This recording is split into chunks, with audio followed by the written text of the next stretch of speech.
say that because many manipulative people today oftentimes only quote one line from this one speech. My 4 little children will one day live in a nation where they will not be judged by the color of their skin, but by the content of their character.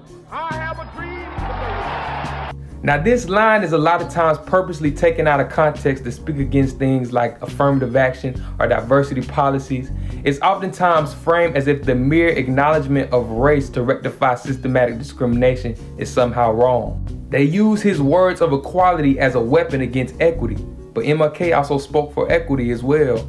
He also talked about how there was much more that needed to be done even after the Civil Rights Act.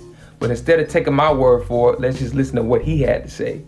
I must confess that that dream that I had that day has at many points turned into a nightmare. Not only that, today many of these people are receiving millions of dollars in federal subsidies not to farm, and they are the very people telling the black man that he ought to lift himself by his own bootstraps. When will you be satisfied? We can never be satisfied as long as the Negro is the victim of the unspeakable horrors of police brutality. Is that many of the people who supported us in Selma, in Birmingham, were really outraged about the extremist behavior toward Negroes.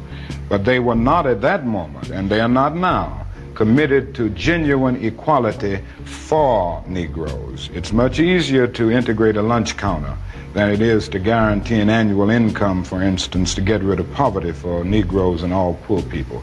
It's much easier to integrate a bus than it is to make genuine integration a reality and quality education a reality in our schools. It's much easier to integrate even a public park than it is to get rid of slums. And I think we are in a new era.